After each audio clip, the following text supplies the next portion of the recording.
And now, Lifestyles Unlimited presents the Real Estate Investor Radio Show. Over the next hour, we unfold your map to financial freedom. You'll learn how to retire through investing in single family and multifamily real estate.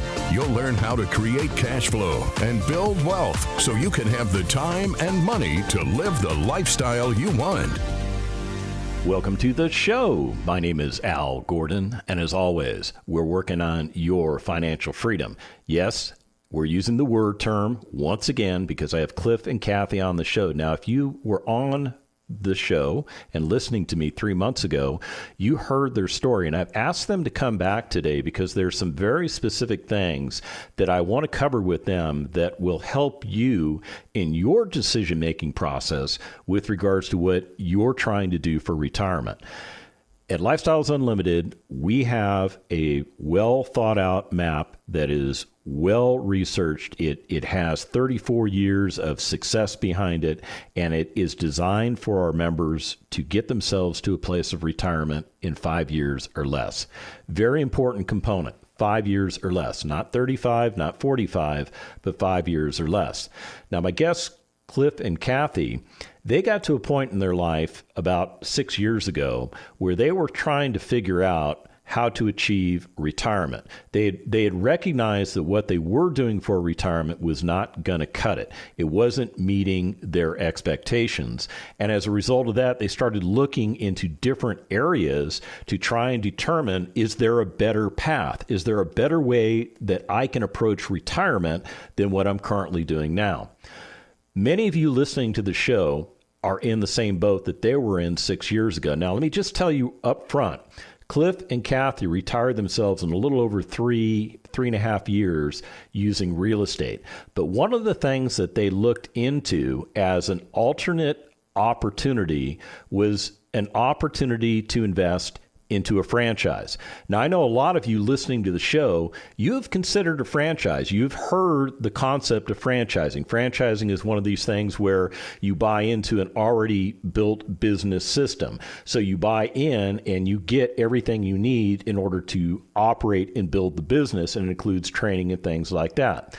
Let me share with you a very important statistical fact. And according to a lot of studies that I've researched, the success rate for most franchisees ranges from 50 to 80%. It means that on average, 50 to 80% of all franchisee businesses are still operating after 5 years. So now think that through. If they had decided to go into a franchise business 5 years ago, there was a 50 to 80% success rate that they would still be in business today. Now, they went into real estate, and they're still in business today. As a matter of fact, if you listened to our show 3 months ago, you know that they're very successful. They have accumulated great wealth. They're doing wonderful things with real estate investing. But what I want them to talk about today is that concept of franchising. Why consider franchising? So let me do this. Let me invite Cliff and Kathy back onto the show. Welcome back to the show, you two. How y'all doing today, by the way? Hey, we're doing good, Al. We're enjoying our real estate retirement. I love that. I love that. So there's no plans to unretire yourself? I mean, you guys are retired. You're good to go. Right. I couldn't even imagine, Al. So that's like 100% success rate. So what about that stat that I talked to you guys, or I talked to the audience about at the beginning of the show, where I said 50 to 80% of all franchisees are still in business after 5 years. Was that something that you were looking at when you were considering franchising? I wasn't actually looking at those statistics. I didn't. I just learned that today. Oh, no. That sounds horrible. 50%. It's kind of, well, I mean, now think about it. 6 years ago, you were actually looking at franchising as a way to change the direction of your life. So why go down the road of franchising? What was it that attracted you into looking into buying a franchise? I think what Kathy and I were really looking at was a path to earning an income that we could do together.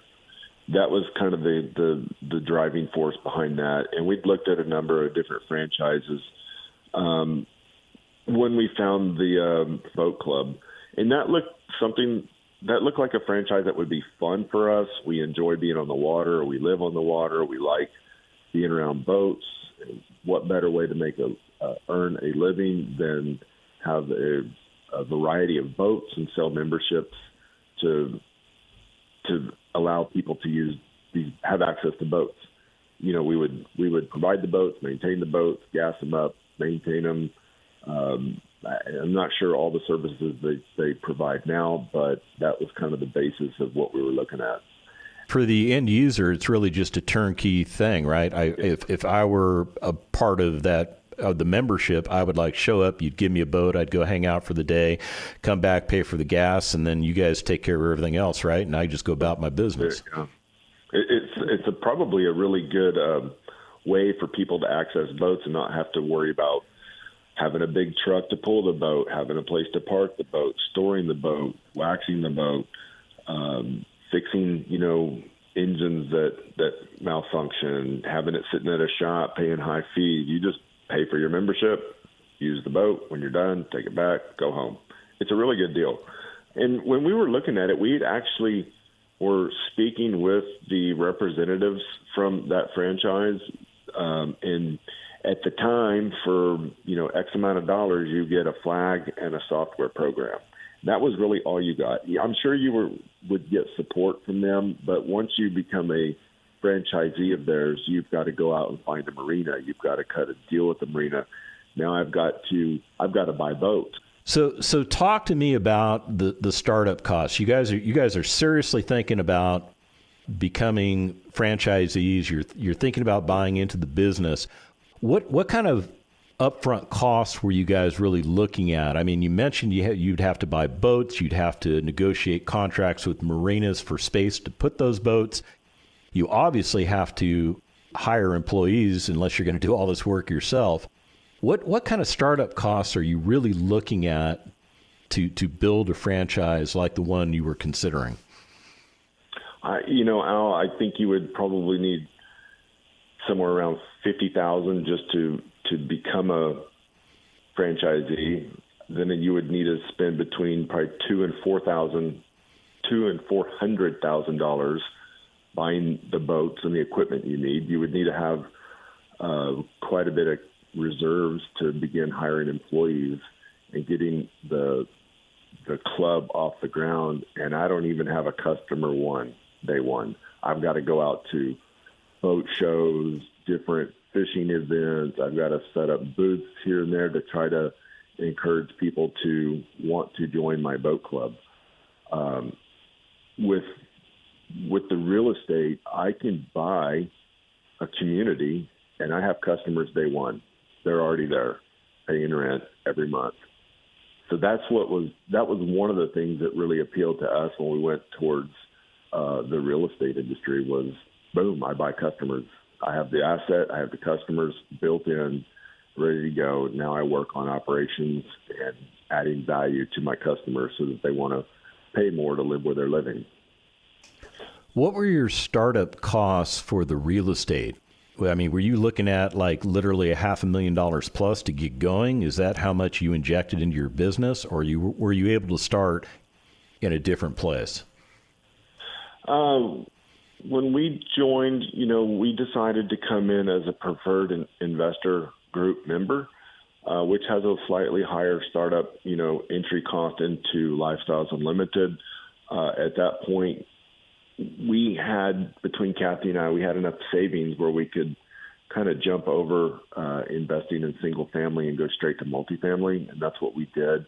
And I think our first deal that we invested in was $50,000 as a passive investor, and we did that right as we were finishing up our education with Lifestyles. So that was kind of, we paid the membership, we invested in a multifamily deal. We still had more money, but we were waiting to do either more passive deals or do an IRA deal at the time. So that's kind of where we were at.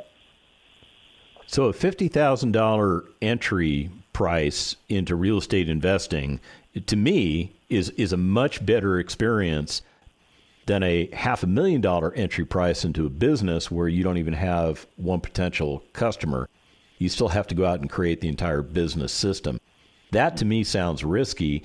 The real estate doesn't sound like it's so risky, but I guarantee you there are people listening to the show right now that are screaming at us, screaming at the radio going, you guys don't know what you're talking about. This real estate stuff is so risky. We know all about toilets, tenants, taxes, and it's going to fail. Kathy, has it failed? No, absolutely not. Like Cliff said, as soon as we close on the purchase of a property, we already have cash flow. Now it's just, managing it. Improving the product, cleaning up the property. And sometimes you don't even have to clean the property. It depends on which property you purchase, and that's up to you. Mm-hmm. I have not replaced myself any toilets. What? I have not. The internet says you by now you should have replaced 103.7 toilets. Yeah, we have replaced over 100 on one property, but I'm not the one that does the work. Okay. Right. But wait a minute. In this franchise, who is going to do all the work? That would have been Kathy and I. We'd be waking up at 5 a.m. to get this stuff ready for, fishing starts early for these people. We have to have the boat ready for them before they even, can go. And they have to leave early. Yeah, and then you got to wait for them to go do all their boating activities and bring you back a nice dirty boat so that you can get it all cleaned up, polished up, fueled up, maintenanced up, and ready for the next 5 a.m. fishing thing, right? Exactly. That sounds like a pretty long day. That sounds like a 12-plus hour day on the fishing boat experience. But how much time did you spend, let's just fast forward. How much time are you literally spending today on your real estate investments? Now, we got to tell everybody that you own multiple multifamily communities. You're lead investors. You have passive investors, people like me that invest with you. You've also owned an independent rental operator type of property that you've sold. So it's not like you guys are just figuring this real estate stuff out. You guys have been doing a lot of things with real estate, and that real estate has allowed you to retire yourselves and right around the 3-year mark. So tell everybody, how much time per day are you actually spending operating and managing your real estate business? Al, we are lead investors, so I have an obligation to a group of investors that are in our deals. So we actually spend quite a bit of time working on our business and in our business. Hey, we're coming up against the end of the segment. When we come back from the break, we're going to get right back on this topic. Stick around.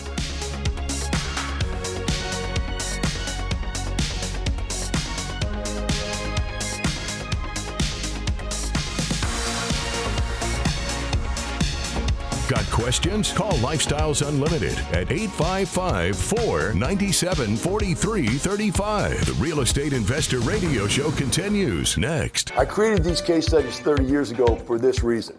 You're the accountant, you're the CPA, you're the engineer, the IT guy. Do you follow what I'm saying? You're that little quiet cubicle guy. And you don't see yourself as a rich millionaire. So I have to bring the cubicle people up here. And you go, honey, look, he's got the same shoes I have on, right? And he speaks in the same language that I speak in. And you've got to be able to see somebody you can relate to or relate with for this to work. Part of the reason I want you to speak to other people is because half of your, I'd say, challenge is that you don't believe you can be rich. Is that you don't believe you can retire within 5 years. Until you can reconcile that in your mind, you won't be willing to take the steps necessary to get there. Join us today. Check for in-person and online dates at lukstudy.com.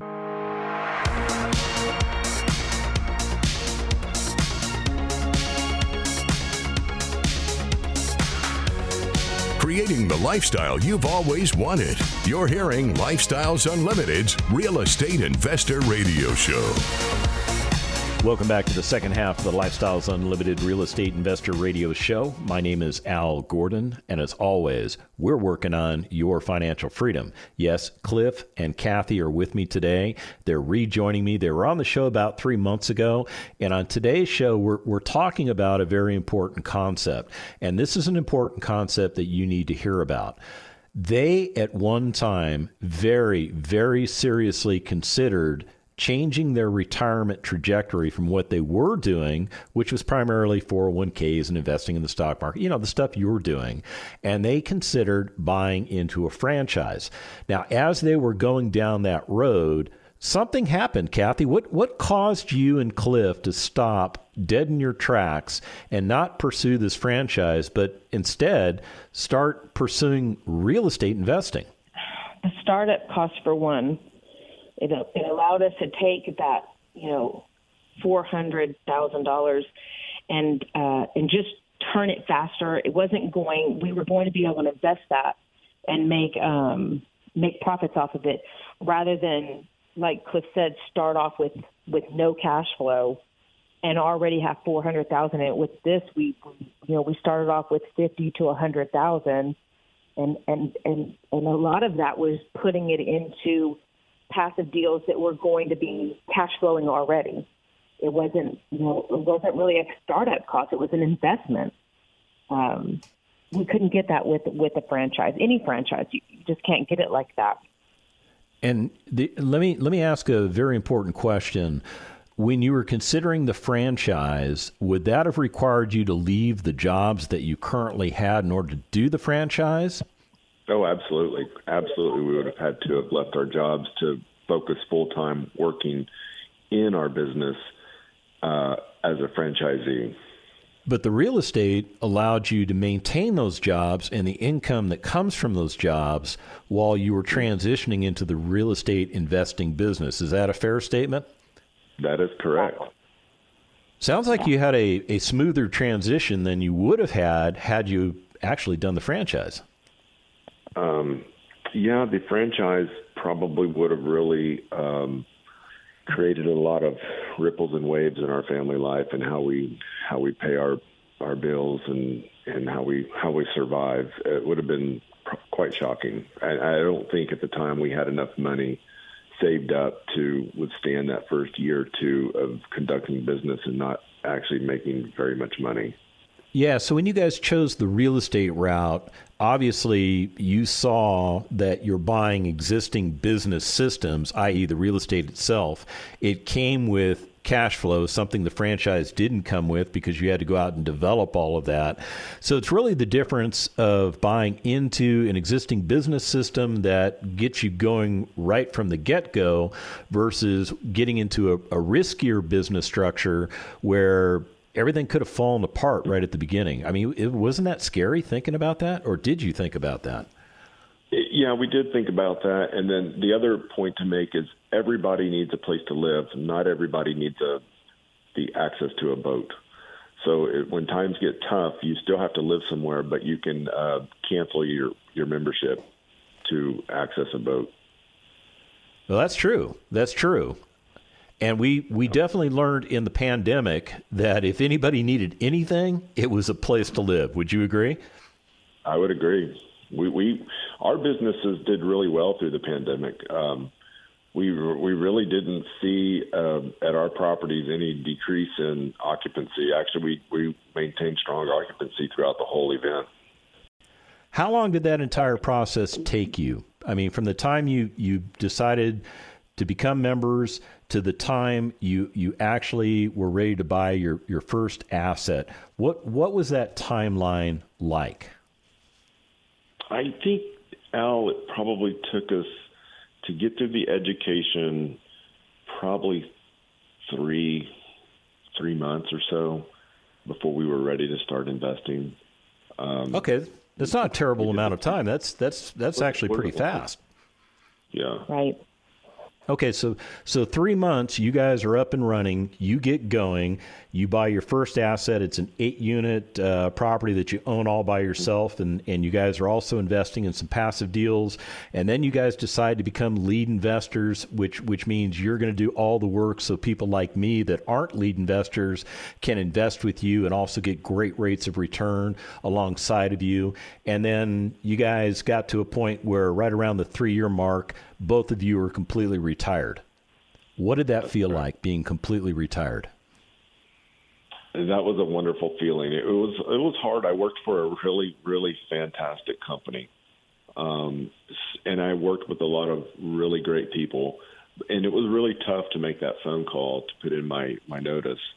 But once it was over, and that first day of like actual freedom.